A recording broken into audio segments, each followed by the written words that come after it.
Olá, segundo ano, como estão? Professora Cássia, para mais uma aula de ciências. Estou aqui com vocês agora com o caderno 5, continuação do nosso caderno 5. Aula passada nós terminamos partes de plantas. Hoje nós vamos dar continuidade falando um pouquinho sobre polinização. Vamos lá? Aqui eu separei para vocês algumas questões para a gente falar antes de falar realmente sobre a polinização. Primeiro, falar sobre a flor, que na verdade é o grande ator principal ou atriz, né, principal aí para falar sobre a polinização. A flor, se vocês repararem, ela é bem exuberante, é uma parte bem bonita das plantas, né? Lembrando que nem todas as plantas têm realmente as flores. Uma das funções da flor é atrair agentes polinizadores para garantir a perpetuação da espécie. Professora Cássia, o que é isso? O que significa isso? As flores, elas têm cheiro, elas têm cor, elas têm um jeito característico para atrair o agente polinizador, ou seja, o inseto ou animal exato para ir lá pegar o grãozinho de pólen para poder levar para outra flor que vai desencadear todo o processo de polinização e, consequentemente, criar outras plantas. Isso significa perpetuar a espécie. A ideia de todo ser vivo é que tenham vários outros seres vivos parecidos com ele. Isso que significa perpetuar a espécie, tá bom? Quem são os agentes polinizadores mais comuns? São os insetos, algumas aves e também os morcegos. A polinização, o que ela é? Ela é o transporte do pólen de uma flor para outra. Então, quando vocês ouvirem essa palavrinha polinização, isso é o que significa. É quando o grão de pólen vai de uma flor para outra flor, não na mesma flor, tá bom? Então vamos para o próximo slide. E vocês achavam que flor só era bonita para enfeitar, né? Viu como tem uma função? Tudo tem uma função. A polinização. Ela contribui para a reprodução da planta. Por quê? O que acontece? Depois da polinização, ou seja, o grãozinho de pólen saiu ali da planta A e foi para a planta B. O que pode acontecer? Pode ocorrer um processo chamado de fecundação. Quando acontece esse processo, aquela flor ela vai se transformar em fruto. Lembra que na aula anterior nós falamos disso? Quando se transforma em fruto, dentro do fruto o que tem? Tem sementes. Então, dentro lá da flor fecundada, vai transformar em fruto. Dentro desse fruto tem semente. Quando essa semente, esse fruto, ele cai lá no chão, ou algum animal, alguma ave vai comer esse fruto, essa semente, quando cair no solo, o que pode acontecer com ela? Ela pode germinar. Quando a semente germina, lembra do ciclo da planta? Ela germina e ela pode dar origem à nova planta. E isso vai concluir o ciclo da planta. Por isso que a polinização ela é tão importante. Ela faz com que esse ciclo de vida da planta ele seja realmente completo. Então ele vai fazer a diversidade das plantas serem maiores. Entenderam? Vamos então dar uma olhadinha a mais aqui de polinização.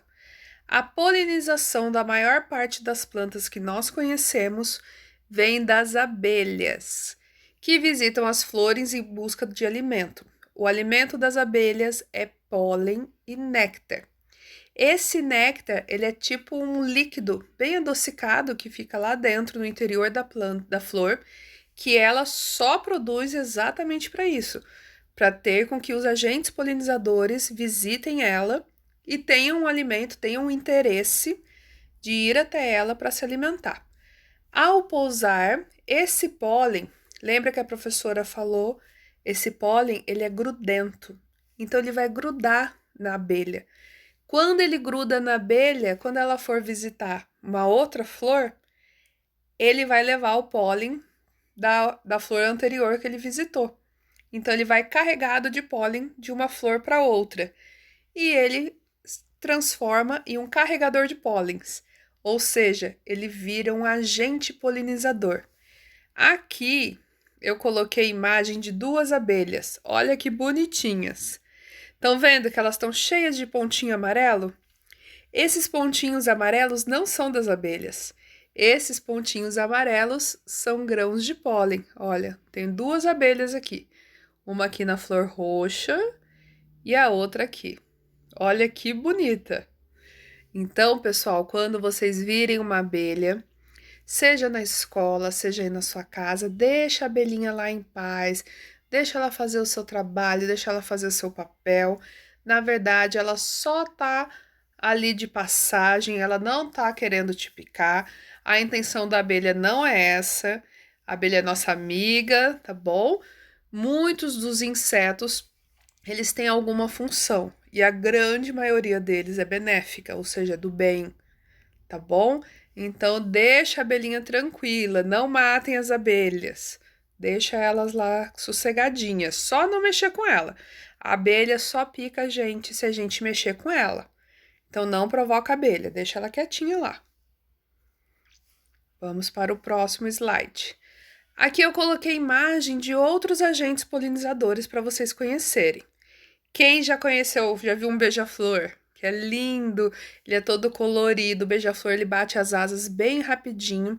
O beija-flor ele tem esse bico dele bem compridinho, exatamente porque ele coloca no tubinho onde fica o néctar da flor e ele tem uma protuberância como se fosse um canudinho para ele chupar o néctar das flores. Então aí ele também funciona como agente polinizador. Temos aqui a libélula, que é uma libélula azul bem bonita. Temos também as borboletas, besouros e temos também morcegos. Alguns morcegos se alimentam de néctar. Então, esses morcegos também funcionam como agentes polinizadores. São bem bonitinhos. Eles são pequenos, não são muito grandes, não. Tá bom? Então, esses aqui são os mais comuns. Outros agentes polinizadores que também são comuns são o vento, porque, por exemplo, quando tem vendaval, tem vento, o pólen ele também se solta das flores, ele se dispersa no ar, tanto que existem alguns índices, não sei se vocês já viram, alguns celulares eles apresentam, um dos índices é a questão do pólen no ar, porque existem algumas pessoas que são alérgicas. Então, pode aparecer isso, a questão do pólen. Então, o vento, ele também é um agente polinizador. Outro agente polinizador é a água. Também temos o homem, é um agente polinizador, e os animais. Afinal, os animais, eles têm pelos. Então, quando eles passam pelas plantas, principalmente obviamente pelas flores, eles carregam os grãos de pólen e eles podem também servir como agentes polinizadores. Bacana, né? Inclusive, no cerrado nós temos vários animais que servem como agentes polinizadores, que vão carregando no seu pelo. Nós temos uma espécie, a anta, ela é uma espécie ameaçada de extinção, que deve ser extremamente preservada. Ela é uma grande polinizadora do nosso cerrado. Importante a conservação dela, importante a gente preservar as espécies. Lembra que a professora falou, a natureza, todos têm a sua função. Certo, pessoal? Por hoje é só. Espero que vocês tenham gostado. Se vocês tiverem alguma dúvida, podem me mandar. Por hoje é só. Vou ficando por aqui. Caso vocês queiram me mandar alguma dúvida, alguma imagem de algo que vocês viram bem bacana, podem me mandar, tá bom? Beijos para todos!